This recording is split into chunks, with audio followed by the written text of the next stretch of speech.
بسم الله الرحمن الرحيم. الحمد لله رب العالمين، والصلاة والسلام على أشرف الأنبياء والمرسلين وعلى آله الأطيبين الأطهرين، لا سيما بقية الله في الأرضين. روحي وأرواح العالمين له الفداء، واللعنة الأبدية على أعدائهم من الآن إلى قيام يوم الدين. رب اشرح لي صدري ويسر لي أمري واحلل عقدة من لساني يفقهوا قولي.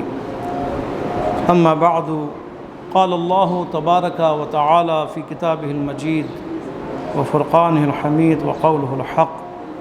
بسم الله الرحمن الرحيم. إذا سألك عبادي عني فإني قريب أجيب دعوة الداعي إذا دعان فَلْيَسْتَجِيبُوا لِي وَلْيُؤْمِنُوا بِي لَعَلَّهُمْ يَرْشُدُونَ۔ سورہ مبارک بقرہ آیت نمبر 186۔ اس سے پہلے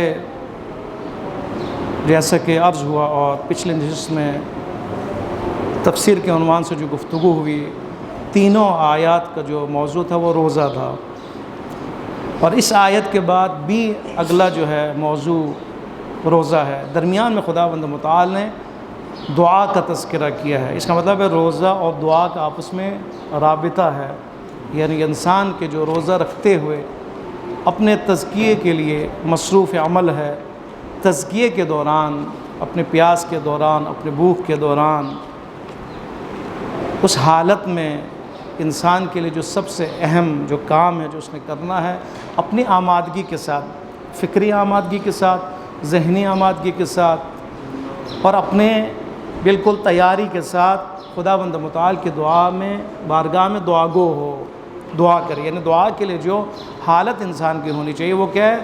حالت روزہ ہو۔ یہ بہت افضل ہے، روزے کی حالت میں انسان دعا کرے وہ دعا قبول ہے۔ یا یقیناً روزے کے بغیر بھی انسان جو دعا فرماتا ہے، دعا کرتا ہے تہجد کے وقت، نمازوں کے بعد، یقیناً خداوند متعال کی بارگاہ میں وہ اگر اخلاص کے ساتھ ہے تو وہ دعا قبول ہے۔ بہت ہی اہم آیت ہے، بہت ہی اہم اور منفرد آیت ہے یہ 186 نمبر آیت سورہ بقرہ۔ پروردگار عالم نے جہاں دعا کا تذکرہ کیا، اپنے قربت کا تذکرہ کیا کہ اے انسان، اے میرے بندوں، مجھے دور نہیں سمجھنا اپنے سے، میں نزدیک ہوں، بالکل نزدیک ہوں۔ نحن اقرب من حبل الورید، میں تمہارے شگ رگ حیات سے بھی زیادہ نزدیک ہوں۔ انسان اور اس کے شہ رگ میں کوئی فاصلہ نہیں ہے یا نہیں ہے؟ شہ رگ کٹا اور انسان چلا جاتا ہے اس دنیا سے۔ پروردگار نے فرمایا اس سے بھی زیادہ نزدیک ہوں میں، نحن اقرب الیہ، زیادہ نزدیک ہوں اس سے بھی۔ ایک اور آیت میں جہاں پہ خداوند متعال یا ایھا الذین آمنوا استجیبوا للہ وللرسول اذا دعاکم لما یحییکم، جہاں پہ فرمایا کہ اللہ کی استجابت کرو، اللہ کے فرمان پر عمل کرو، رسول اللہ کے فرمان پر عمل کرو، اور اس دعوت کی طرف آؤ جس دعوت کی طرف خداوند متعال رسول خدا آپ کو بلانا چاہ رہا ہے، دعوت دے رہا ہے تاکہ تمہیں زندہ کیا جائے۔ تمہاری زندگی کے لیے خداوند متعال تمہیں دعوت دے رہا ہے اپنی طرف، دین کی طرف۔ اور وہاں پہ فرماتے ہیں وَاعْلَمُوا، جان لو کہ وہ خدا یحول بین المرء وقلبہ، وہ خدا تمہارے اور تمہارے قلب کے درمیان حائل ہو جاتا ہے وہ خدا۔ یعنی قربت کے یہاں پہ تو قریب کا لفظ ہے نا، اذا سألک عبادی عنی فإنی قریب، کہ پروردگار عالم رسول خدا، اس کا شان نزول ہے کہ جہاں پہ رسول خدا سے سوال کیا گیا یا رسول اللہ آپ ہمیں بتائیں کہ خداوند متعال ہم سے دور ہے یا نزدیک ہے، بتائیں تاکہ اگر دور ہے تو ہم دعا مانگے، پکاریں بلند آواز میں، اگر نزدیک ہے تو ہم نجوا کریں، ہم کیا کریں، آیا خدا نزدیک ہے یا دور ہے، اس مسئلے کو حل کریں۔ فوراً یہ آیت نازل ہوئی، اور ایسی آیت ہے کہ جس میں خداوند متعال نے 7 دفعہ اپنا تذکرہ کیا ہے۔ چھوٹی سی آیت میں پروردگار عالم نے اپنی طرف 7 دفعہ اشارہ کیا ہے۔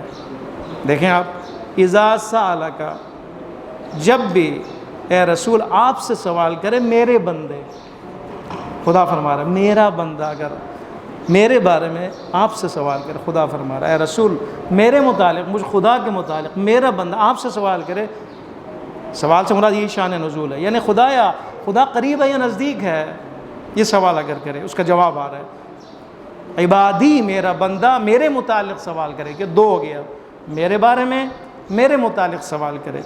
پھر فرماتے ہیں فَإِنِّي قَرِيبٌ، انہیں کہو کہ میں قریب ہوں، پھر میں آیا، تیسری دفعہ آ رہا ہے۔ پھر اس کے بعد فرمایا اجیب دعوت الداع اذا دعان، جو بھی دعا کرتا ہے اس دعا کو میں استجابت کرتا ہوں، میں خدا، پانچویں دفعہ۔ چھٹی دفعہ فَلْيَسْتَجِيبُوا لِي، شرط ہے، وہی شرط یہ کہ میری استجابت بھی کرے نا، یہ ایک طرفہ ٹریفک تو نہیں چلے گا نا کہ میں خدا صرف تمہاری مانو، نہیں تم نہ مانو، یہ کیسے ہو سکتا ہے؟ فَلْيَسْتَجِيبُوا لِي، تم نے بھی میرا فرمان ماننا ہے، پھر اس کے بعد جو ہے نا میں دعاؤں کو قبول کروں گا۔ یہاں پہ بھی فَلْيَسْتَجِيبُوا لِي، میری استجابت کرو، چھٹی دفعہ آ رہا ہے۔ اس کے بعد ساتویں دفعہ وَلْيُؤْمِنُوا بِي، میرے اوپر ایمان لے کے آؤ۔ 7 دفعہ خداوند متعال نے اپنا تذکرہ کیا اور انسانوں کے لیے بندہ کا لفظ استعمال کیا، میرے بندے۔ کتنی شفقت ہے، کتنی مہربانی ہے خدا کو اپنے بندے سے۔ فرما سکتا تھا کہ اذا سألک انسان عنی، اگر انسان میرے بارے میں تجھ سے سوال کرے، نہیں، انسان کا لفظ استعمال نہیں ہوا۔ عبادی، میرا بندہ، میرا چاہنے والا، جسے میں نے پیدا کیا ہے، جو میری مخلوق ہے، جو میرے عبودیت میں آنا چاہ رہا ہے، جو میری بندگی کرنا چاہ رہا ہے، جب وہ سوال کرے کہ میرے متعلق کہ میں قریب ہوں یا نزدیک ہوں، تو انہوں نے کہا میں بالکل قریب ہوں۔ یحول بین المرء وقلبہ، خداوند متعال انسان کے دل اور اس کے اندر، اس کے درمیان میں حائل ہو جاتا ہے۔ یعنی کیا مطلب؟ قلب اور اس کے درمیان میں، یعنی قلب نزدیک ترین ہے نا انسان کے، انسان کا قلب، خدا اس سے بھی نزدیک ہے، قلب انسان سے بھی نزدیک ہے خدا، اس کے اپنے دل سے بھی نزدیک ہے، کیونکہ درمیان میں خدا آ رہا ہے۔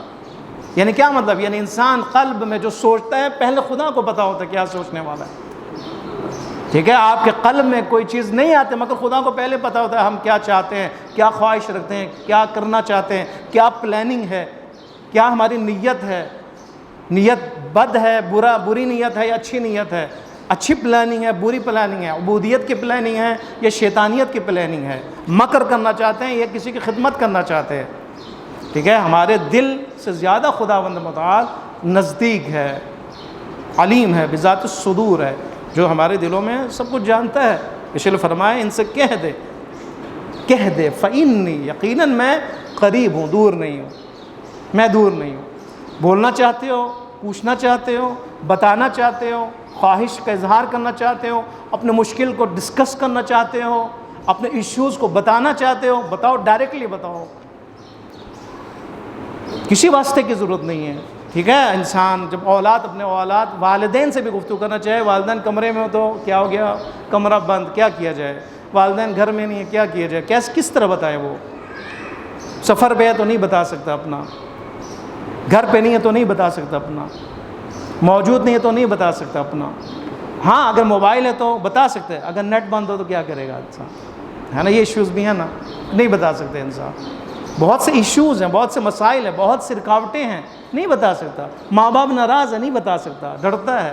خدا ایسا نہیں، میں قریب ہوں، کسی قسم کے واسطے کی ضرورت نہیں ہے، ڈائریکٹ میرے سے بات کرو۔ ہاں دعا کی قبولیت کے واسطوں کی ضرورت ہے، ائمہ اطہار کے نام کی ضرورت ہے، ٹھیک ہے؟ ان انبیاء اور اولیاء کے نام، ان کے واسطوں کی ضرورت ہے، لیکن آیا سننے کے لیے کسی واسطے کی ضرورت ہے؟ خدا محتاج ہے، خدا تو جسم نہیں رکھتا، خدا تو کان نہیں رکھتا۔ نحن اقرب من حبل الورید، وہ نزدیک ترین خدا ہے کہ بولنے سے پہلے اس کو پتہ ہے سب کچھ کیا کہنا چاہتا ہے، وہ خدا جانتا ہے۔ انہیں کہہ دو یا رسول اللہ ان کو کہہ دو فَإِنِّي قریب، میں قریب ہوں، بہت قریب ہوں، میں دور نہیں ہوں۔ اس کے بعد فرماتے ہیں اجیب دعوت الداع اذا دعان، میں دعاؤں کو قبول کرنے والا ہوں، دعاؤں کو قبول کرتا ہوں۔ کسی کے ذہن میں نہ رہے کہ میں دعاؤں کو قبول نہیں کرتا ہوں، شرائط ہیں اس کے لیے۔ اگر شرط ہے تو دعائیں قبول ہے۔ دیکھیں یہاں پہ 2 شرطیں بیان کی ہیں خداوند تعالیٰ، اجیب، میں اجابت کرتا ہوں، میں دعاؤں کو قبول کرتا ہوں، قریب ہوں نا، دعاؤں کو قبول کرتا ہوں، سنتا ہوں پھر دعاؤں کو قبول کرتا ہوں۔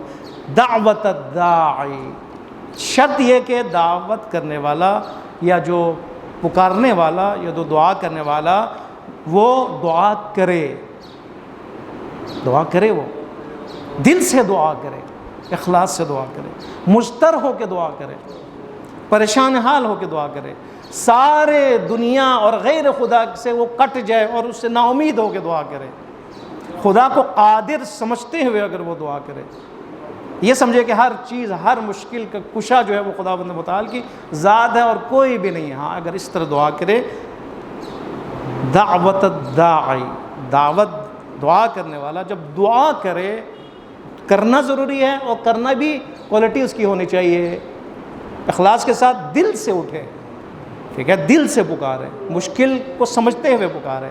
اس لیے کہ روایت میں کہ پروردگار عالم غافلوں کے دعاؤں کو قبول نہیں کرتا، بیدار انسانوں کی دعاؤں کو قبول کرتا ہے۔ غافل دعا کر رہا ہوں اور مجھے یہ بھی نہیں پتا میں کیا کر رہا ہوں، ایک لقلق زبانی ہے، ایک عادت سے بنی ہوئی دعا کرنی ہے نا، خود دعا کرنی ہے، دل سے نہیں ہے۔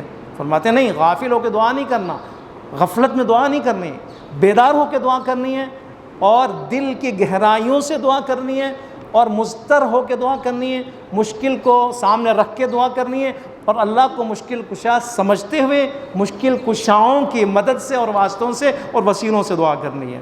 یہ پہلا شرط ہے اس آیت مبارکہ میں، اذا دعانی، جب وہ مجھ سے دعا کرے۔ پہلی شرط دعا کرنی ہے، دوسری شرط اللہ سے دعا کرنی ہے۔ فرما رہے ہیں دعا کرنے والا جب دعا کرے، پہلی شرط، دوسری شرط مجھ سے دعا کرے، کسی اور کی امید دل میں نہ ہو، کسی اور مادی اسباب اس کے ذہن میں نہ ہو، صرف میں، صرف خدا۔ دعا قبول ہے، اجیب دعوت الداعی، میں پھر دعا قبول کرتا ہوں، مستجاب کرتا ہوں۔ اب یہاں پہ دیکھیں، پروردگار عالم جب آگاہ ہے، سب کچھ جانتا ہے، یحول بین المرء وزوجہ ہے، نحن اقرب من حبل الورید ہے، کیا کہنا چاہتا ہے خدا؟ میں قریب ہوں۔ قریب یعنی علم خدا، یعنی خدا عالم ہے، ہمارے بارے میں جانتا ہے، دل کے بارے میں جانتا ہے، سوچ کے بارے میں جانتا ہے، فکر کے بارے میں جانتا ہے، پلاننگ کے بارے میں جانتا ہے، نیت کے بارے میں جانتا ہے۔ یہاں پہ سوال ہے، جب خدا سب کچھ جانتا ہے تو دعا کی کیا ضرورت ہے؟ بہت سے لوگوں نے اشکال کیا کہ یہاں پہ اصل دعا بیکار ہے، دعا عبث ہے، دعا کی ضرورت ہی نہیں ہے۔ خدا جانتا ہے نا، کوئی ضرورت کیا ہے؟ دعا کو، خدا کو ہر چیز پتہ ہے، پھر ضرورت کیا ہے؟ یہی خدا فرمانا چاہ رہا ہے، یہی خدا فرمانا چاہ رہا ہے کہ میں قریب ہوں، لیکن قریب ہونا یعنی میں عالم ہوں، جانتا ہوں، سب کچھ جانتا ہوں، لیکن تیری تربیت کرنا چاہتا ہوں، ٹھیک ہے، تجھے عبودیت سکھانا چاہتا ہوں۔ میں چاہتا ہوں کہ تو تعلق برقرار کر مجھ سے، بات کر، گفتگو کر، عشق کا اظہار کر، محبت کا اظہار کر۔ اور خدا کو تو جانتا ہے کہ میرے اندر کیا ہے، میں کیا چاہتا ہوں، جانتا ہے، کہنے کی کیا ضرورت ہے؟ لیکن خدا فرماتا ہے کہو، کہو، تمہاری زبان پاک ہو، تمہارا دل سے جو زبان جو اٹھے وہ بات تمہاری زبان کے ذریعے سے ظاہر ہو جائے، جیسے تم سن سکو کہ وہ تو کیا چاہ رہا ہے۔ تربیت الہی ہے، تربیت کا جو پالیسی اور جو سسٹم ہے وہ ہے کہ تو دعا کر، میں قریب ہوں، دعا کر، اپنی زبان سے اپنی مشکل کا اظہار کر، اپنے مضطر ہونے کا اعلان کر۔ اَمَّن یُجِیبُ الْمُضْطَرَّ اِذَا دَعَاهُ فَیَکْشِفُ السُّوءَ، کون ہے وہ ذات، اَمَّن یُجِیبُ، کون ہے کہ جو اجابت کرتا ہے، دعا قبول کرتا ہے مضطر کی جب وہ پکار رہا ہوتا ہے، اور کون ہے جو اس کے اضطرار کو دور کرتا ہے، بیماری کو دور کرتا ہے، پریشانیوں کو دور کرتا ہے، ان کے مشکلات کو حل کرتا ہے، وہ کیا ہے؟ تو خداوند متعال کی ذات ہے، اس کو پکارنا ہے انسان نے۔ نہج البلاغہ، صحیفہ سجادیہ، یہ ساری دعائیں کیوں ہیں؟ ائمہ اطہار کو کیا نعوذ باللہ نہیں پتہ خدا جانتا ہے؟ معصوم ہوتے ہوئے بھی ائمہ اطہار، انبیاء دعا فرماتے ہیں، اپنی بندگی کا اظہار کرتے ہیں، یعنی دعا کرنا بندگی کا اظہار ہے، عشق کا اظہار ہے، محبت کا اظہار ہے، ٹھیک ہے۔ کوئی بھی اگر انسان کے پاس مشکل ہو ہی نہ وہ بیمار ہے، نہ وہ کوئی مفلسی کا شکار ہے، نہ وہ فقر کا شکار ہے، اصلا وہ محتاج ہی نہیں کسی انسان کا، پھر بھی دعا کرنی، کیوں؟ دعا بندگی ہے، عشق کا اظہار ہے، اور جو نہ کرے پھر اس کا بتائیں وہ بندہ ہے، بندہ ہی خدا ہے۔ جس کا پورا دن گزر جائے دعا ہی نہ کرے، سجدہ کر رہا ہو، وہ رکوع میں بھی جا رہا ہو، پھر فوراً اٹھ کے چلا جائے، دعا ہی نہ کرے، اگرچہ سورہ الحمد دعا ہے، پھر بھی دعا کی تاکید گئی ہے، مستحبات ہے، نوافل نماز میں دعا ہے جو کرنی انسان نے۔ قریب ہونے کے باوجود بھی خداوند متعال نے فرمایا انسان دعا کر، یہ تربیت ہے۔ لہٰذا اشکالات ہے کہ آیا خدا جب جانتا ہے تو دعا کی کیا ضرورت ہے؟ خدا جانتا ہے لیکن انسان نے اپنی بندگی کا اظہار کرنا، یہ اس کا جو ہے جواب ہے۔ ایک اشکال یہ کیا جاتا ہے کہ دعا انسان کی کوشش کو بٹھا دیتا ہے، یعنی آپ دعا کریں اس کا مطلب ہے آپ کوشش نہ کریں، آپ جہاد نہ کریں، آپ بندگی نہ کریں۔ دعا یعنی اس کے ضد ہے، اس کے اپوزٹ ہے، یعنی جب دعا کہا جائے تو اس کا مطلب ہے بیٹھے رہو گھر کے اندر، کیا ضرورت ہے؟ حالانکہ یہ بھی صحیح نہیں اشکال۔ دعا اس وقت ہے جب انسان کوشش کرے، محنت کرے، اس کے بعد انسان خدا کے درگاہ میں دعا کرے، پروردگارا میں نے اپنی ذمہ داری ادا کی ہے، خدایا اس کو پھل دے، اس کو نتیجہ دے، اس کو آخر تک پہنچا۔ پروردگار ہم دے سکتے ہیں، ہماری مشکلات خود حل کر سکتا ہے ہمارے کہے بغیر۔ آپ بتائیں کتنے ایسے مسائل ہیں کہ ہم نے کہا خدا نے مسائل حل کیے۔ خدا علیم بذات الصدور ہے اور حکیم ہے، اور خدا ہمارے بتائے بغیر خدا ہمارے سب کچھ دے رہا، دیا نہیں دیا۔ بے شمار ایسی چیزیں ہیں کہ ہم نے مانگا خدا نے دے دیا، اولاد ہم نے مانگا تھا نہیں دیا، خاص وہ پہلی اولاد جو انسان مانگتے ہی نہیں خدا دے دیتا ہے اس کو، بعد میں کہتا اوہ کیا کر دیا، ابھی تو میں نے نہیں مانگا تھا، مانگا ہی نہیں تھا، خداوند متعال اس کو عطا فرما رہا ہے۔ ٹھیک ہے، رزق کے بارے میں اس نے سوچا ہی نہیں تھا، رزق اس کو عطا ہو رہا ہے، خدا وہ عطا کرتا ہے۔ لیکن بہت سے ایسے نعمتیں ہیں کہ جہاں پر خداوند متعال نے دعا کرنے کے لیے کہا ہے، مسألت کا لفظ استعمال ہوا ہے، سوال، درخواست کی اپیل کی ہے۔ جب تک ہم درخواست نہیں کریں گے آپ کو چیز نہیں ملے گی۔ ٹھیک ہے، یہ روایت ہے امام صادق علیہ الصلوۃ والسلام اللہم صلی اللہ علیہ وسلم فرماتے ہیں ان عند اللہ منزلۃ لا تنال الا بمسألۃ۔ فرماتے ہیں خداوند متعال کے پاس وہ درجے ہیں جو انسان کو دیتا ہے وہ خدا، فرماتے ہیں وہ درجے مل ہی نہیں سکتا یا انسان اس تک پہنچ ہی نہیں سکتا جب تک بمسألۃ وہ دعا نہیں کرے گا۔ وہ دعا کرے گا تو اس تک پہنچے گا وہ۔ ٹھیک ہے، رحمت خاصہ خدا، رحمت ایک عامہ ہے۔ بسم اللہ الرحمن الرحیم میں ایک رحمان ہے اور رحیم، خدا کی دو صفتیں۔ رحمان سب کے لیے، آپ مانگے نہ مانگے آپ کو مل جانا ہے، وہ حیوان کو بھی خدا دے رہا ہے، انسان کو بھی خدا عطا فرمائے گا، کوئی کسی کو بھوکا نہیں رکھے گا۔ لیکن خدا کی رحیمیت کے بل بوتے پر جو خدا کی خاص رحمتیں مومن انسانوں کے لیے، وہاں پہ انسان کے لیے مانگنے کی ضرورت ہے، ارادے کی ضرورت ہے۔ وہ کہے خدایا مجھے ہدایت چاہیے، پھر خدا ہدایت فرماتا ہے۔ وہ کہے خدایا مجھے اس ہدایت کے راستے بس ثابت قدمی چاہیے، میں ڈگمگا رہا ہوں خدایا، میں پھسل جاتا ہوں، فوراً شیطان آتا ہے، میں چلا جاتا ہوں، بندگی سے نکل جاتا ہوں، پروردگارا مجھے ثابت قدم رکھ۔ یہاں دعا کی ضرورت ہے، اپنی تمنا کو کا اظہار کی ضرورت ہے۔ نہیں کریں گے تو آپ کو وہ چیز نہیں ملے گی۔ لہذا امام فرماتے ہیں، چھٹے امام فرماتے ہیں کہ خداوند متعال کے ہاں کچھ درجات ہیں، اس درجے تک انسان پہنچ نہیں سکتا جب تک وہ دعا نہ کرے۔ دعا کی ضرورت ہے، لہذا دعا ضروری ہے اس رحمت کے لیے، اس نعمت خاص کے لیے، اس عطا خاص کے لیے، اس ہدایت خاص کے لیے۔ لہذا فرماتے ہیں شرائط ہے، دیکھیں دعا کی قبولیت، یہ تو ہوگی نا دعا ضرورت ہے، دعا کی ضرورت ہے، اور دعا کرے بندگی خدا ہے، دعا خدا کے ساتھ رشتہ مضبوط کرنا ہے، دعا یعنی خدا کے ساتھ اس کا تعلق مضبوط ہے، دعا یعنی خدا کے ساتھ وہ اٹیچ ہے، دعا یعنی خدا سے محبت کرتا ہے۔ لیکن یہ دعا یا قبول ہوگی نہیں ہوگی، اس کے لیے شرائط ہیں یا نہیں ہیں؟ شرائط ہے۔ شرائط پہلی شرط جو دو میں نے بیان کی ہیں کہ انسان دعا کرے اور دل سے دعا کرے، دو۔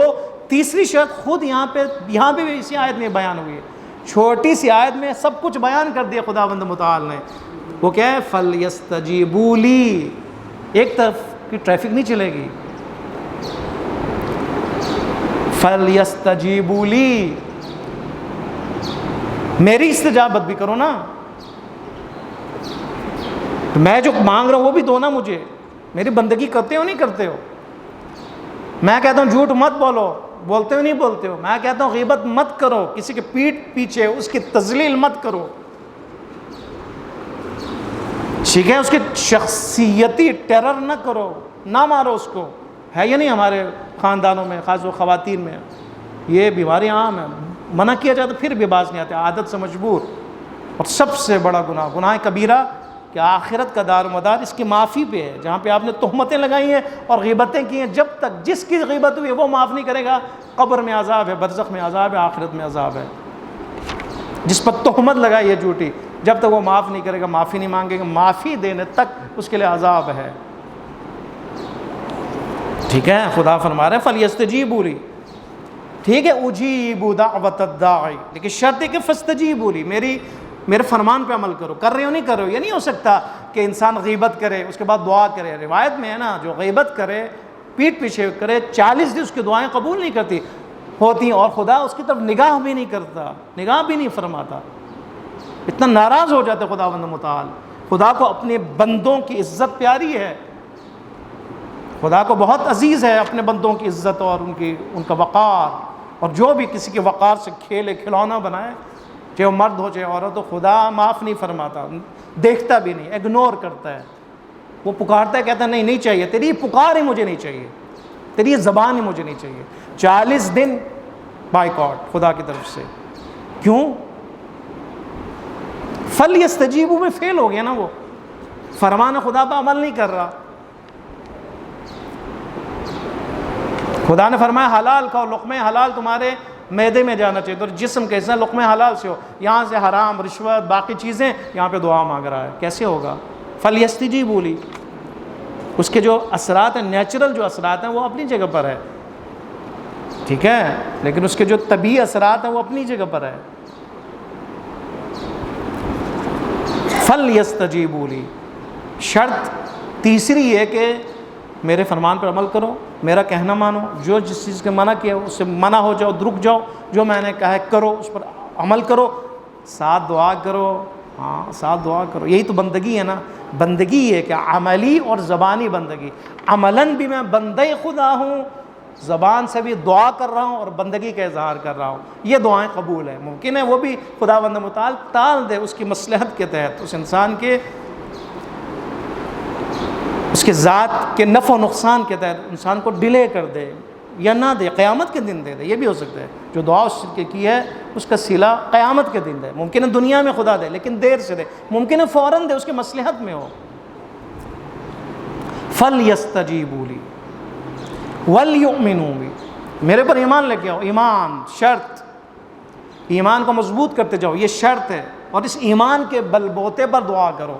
لہٰذا جو بے ایمان ہیں ان کی دعائیں بے عمل انسان ہیں، کیا قبول ہے؟ قبول نہیں ہے۔ ہاں انسان خداوند متعال وہ چیزیں عطا فرماتے جو حیوانوں کو بھی عطا فرماتا ہے، شریک ہے اس میں، کوئی نہیں کہ کافر ہے یا مرتد ہے یا مشرک ہے، نہیں، اس میں خدا رحمان ہے، لیکن رحیم ہونے کی حیثیت سے خاص رحمتیں اس کو عطا فرمائے گا نہیں عطا فرمائے گا، یہ محروم انسان ہے، محروم انسان ہے۔ ایک شرط بہت ہی اہم ہے دعا کے لیے، دیکھیں روایت ہے امام صادق علیہ الصلوۃ والسلام، اللہم صلی علی محمد، فرماتے ہیں ایاکم ان یسأل احدکم ربہ شیئا من حوائج الدنیا والآخرہ، فرماتے بچو اے مومنو بچو کہ تم میں سے کوئی اپنے رب کے سامنے دعا کرے، کوئی مسئلہ بیان کرے، مشکل بیان کرے دنیا و آخرت کے کسی بھی مشکل کے بارے میں، فرماتے ہیں بچو، شرط ہے اس کے لیے، یعنی کیا مطلب؟ جب بھی دعا کرو حوائج دنیا و آخرت کے متعلق، یبدأ بالثناء علی اللہ، دعا جو آپ نے مانگنی ہے، جو مشکل بیان کرنا ہے، اس سے پہلے فرماتے ہیں خدا کی حمد و ثنا کرو، خدا کی تعریف کرو، خدا کی مدحت بیان کرو، والمدحت لہ، پھر فرماتے ہیں خدا کے حمد و ثنا کے بعد، تعریف کے بعد، والصلاۃ علی النبی وآلہ، محمد و آل محمد پر درود بھیجو، ٹھیک ہے۔ ہمارے دعاؤں کی عدم قبولیت کا ایک سبب یہ کہ ہم فوراً مانگنا شروع کر دیتے ہیں، یہ ادب کے خلاف ہے۔ آپ کسی بھی اپنے سے جس کی طرف آپ جا رہے ہیں وہاں بھی آپ جائیں تو پہلے آپ دروازہ کھٹکھٹائیں گے، اس کے بعد کہیں گے حاضر ہونا چاہتے ہیں، اجازت ہے، پھر سیکورٹی اس سے اجازت ہوگی، پھر اندر جائیں گے، پھر اندر جانے کے آپ جناب عالی اجازت ہے آپ سے گفتگو ہو، پھر وہ کہے گا جی بسم اللہ، وہ کہے گا نہیں تو نہیں، ایک ادب ہے نا، آپ ڈائریکٹ دروازہ توڑ کے تو نہیں جا سکتے نا کہیں پہ بھی، حتیٰ کہ آپ باپ کے کمرے میں جائیں تو وہاں پہ دستک دیں گے، اجازت لیں گے، جائیں گے، ایک خاص ادب ہے نا۔ خداوند متعال کے حضور میں فوراً بغیر کسی مقدمے کے کیسے جا سکتا ہے انسان؟ فرماتے ہیں امام صادق علیہ السلام فرماتے ہیں ادب ہے، ادب کا خیال رکھو گے دعا قبول ہو جائے گی۔ وہ دعا وہ ادب کے پہلے، جس طرح سورہ الحمد نے ہمیں بتایا ہے، الحمدللہ رب العالمین الرحمن الرحیم مالک یوم الدین، یہ ہے دیکھیں حمد و ثنا۔ اس کے بعد آپ دعا کریں، اس کے بعد اپنی بندگی کے ایاک نعبد و ایاک نستعین، پھر دعا ہے اہدنا الصراط المستقیم۔ ٹھیک ہے، یہاں پہ آیت الہی ہے اس لیے بیچ میں صلوات نہیں ہے، لیکن ائمہ نے اس کی تشریح کی ہے کہ حمد و ثنا کے بعد محمد و آل محمد پر درود بھیجو، اس کے بعد اللہم صلی علی محمد۔ فرماتے ہیں ثم الاعتراف، ابھی بھی دعا نہیں ہے، امام کے قول کے مطابق ابھی بھی دعا نہیں ہے۔ کیا کیا ابھی تک؟ حمد کی ہے، ثنا کی ہے، محمد و آل محمد پر درود بھیجا ہے۔ فرماتے ہیں ابھی بھی نہیں، اعتراف، گناہوں کے اعتراف کرو ابھی۔ ثم الاعتراف بالذنب، اس کے بعد دعاؤں کے اقرار کرو، خدا میں نے گناہیں کی ہیں، میں نے گناہ کی ہے، میں خطا کار ہوں، پروردگار میں مجرم ہوں، جرم کا اعتراف کرو۔ ثم المسئلہ، پھر دعا مانگو۔ دیکھ لیے امام نے ہماری رہنمائی کی ہے۔ خداوند متعال نے 186 نمبر آیت میں جو فرمایا کہ اجیب دعوت الداعی اذا دعان، اس کے لیے شرائط ہے، مختلف شرائط ہیں کہ انسان دعا کرے۔ پہلی بات دعا کرے، دوسری بات خود اللہ سے دعا کرے، ساری مادی اسباب کو بالائے طاق رکھ کر دعا کرے، اس کے بعد استجابت کرے، فرمان الہی انجام دے، متقی بنے، گناہوں سے بچے، ایمان لے کے ایمان مضبوط کرے، ایمان کو کھوئے نہ وہ۔ اس کے بعد ادب دعا کا خیال رکھے، جو آداب بیان کیے، آخر میں جا کے دعا مانگنی ہے۔ جب دعا مانگنی ہے تو پروردگار عالم کیا فرماتا ہے؟ لعلہم یرشدون، ممکن ہے یہ ترقی کر جائیں، اس امید کے ساتھ۔ یہ سارا جب انجام دو گے نا، ایمان لے کے آؤ گے، متقی بن جاؤ گے، گناہوں سے بچ جاؤ گے، اعمال صالح انجام دو گے مثلا، اس کے بعد دعا کرو گے، مناجات کرو گے، آداب دعا کا خیال رکھو گے، اس کے بعد امید ہے کہ تم ترقی کرو۔ ترقی ہے، اصل میں ترقی انسان ہے، اصل میں انسان کا کمال کی طرف جانا ہے۔ کمال تک پہنچنے کے لیے، انسانیت کے عروج تک پہنچنے کے لیے خداوند متعال نے 186 آیت سورہ بقرہ میں ہمیں وہ ہنر بیان کیے ہے، تعلیم دی ہے، وہ نسخہ بیان کیے ہے کہ دعا کے بغیر ممکن نہیں ہے، دعا کے ذریعے ممکن ہے۔ عین بندگی بھی ہے اور درخواست بھی ہے، عین بندگی بھی ہے اور عبودیت بھی ہے، عبودیت بھی ہے اور اللہ کو مشکل کشا ماننا بھی ہے۔ اور اہم چیز کہ دعا کے ذریعے اپنی ترقی کے لیے سوچو، یعنی جو دعا مانگ رہے ہیں کہ وہ فرضی نہ ہو، دعا جو مانگ رہے ہیں وہ جزئی نہ ہو، دعا جو مانگ رہے ہیں کہ معمولی مسائل کے لیے صرف نہ ہو، بلکہ دعا کے اپنی ترقی اور رشد کے لیے ہو، اپنے اولاد کے ترقی اور رشد کے لیے ہو، اپنے معنوی اور فکری اور عقلی ترقی کے لیے ہو، ٹھیک ہے، عقل کی پرورش کے لیے۔ لہٰذا جب انسان ترقی چاہے تو اس کی دعائیں بھی بڑی ہو جاتی ہے۔ کیوں نہیں کہ خدایا کاروبار میں صرف وسعت دے، خدایا مجھے جو صرف فلان پیسے دے دے، خدایا مجھے صرف نہیں، وہ ترقی کیونکہ اس کے ذمے ہے اور اس کی ذہن میں ہے، تو کیا کہ پروردگار مجھے عقل دے دے، ترقی کروں، خدایا پروردگار مجھے ذہن دے دے تاکہ میں ترقی کروں، پروردگار مجھے بہترین اولاد دے دے کہ جو میرے لیے مشاور بھی ہوں، مددگار بھی، تاکہ میں ترقی کروں، عالم برزخ میں ترقی کروں، دنیا میں ترقی کا تو ہے نا، میدان ہموار ہے نا، دنیا سے جائے گا، جتنے ملین سال وہ عالم برزخ میں اولاد صالح اگر ہو تو اس کی ترقی جاری رہے گی۔ اس کے لیے کوئی اس نے چھوڑا ہو، کوئی مدرسہ، کوئی ہاسپٹل، کوئی خدمت چھوڑی ہو، ترقی اس کی جاری رہتی ہے۔ ترقی یعنی ذہنی ترقی، فکری ترقی، انسانی ترقی، اولاد کی ترقی، اپنی ترقی، انسانوں کی ترقی، اپنے بچوں کی ترقی، مسجد میں آنے والے نمازیوں کی ترقی اور گئے ہوئے مرحومین کی ترقی، یہ سارا انسان کے ذہن میں ہو، اور اس ترقی اور اس کمال کو ذہن میں رکھتے ہوئے اور نزول سے بچنے کے لیے، زوال سے بچنے کے لیے، سے بچنے کے لیے انسان پھر خداوند متعال کی بارگاہ میں ان شرائط کے ساتھ جب دعا کرے گا تو پھر خدا فرماتا ہے اجیب، میں اجابت کروں گا، دعوت الداعی، دعا کرنے والے کی دعا کرو، اذا دعانی، جب وہ مجھے پکارے گا تو انشاءاللہ خداوند متعال کے بارگاہ میں ہم دعا کرتے ہیں پروردگار عالم جس طرح پروردگار عالم تو چاہتا ہے ایسی بندگی کی ہمیں توفیق عطا فرما۔ پروردگار بحق محمد و آل محمد، اگر ابھی تک ہمیں دعا کا سلیقہ و ادب نہیں ہے پروردگار ہمیں با ادب قرار فرما۔ پروردگار بحق محمد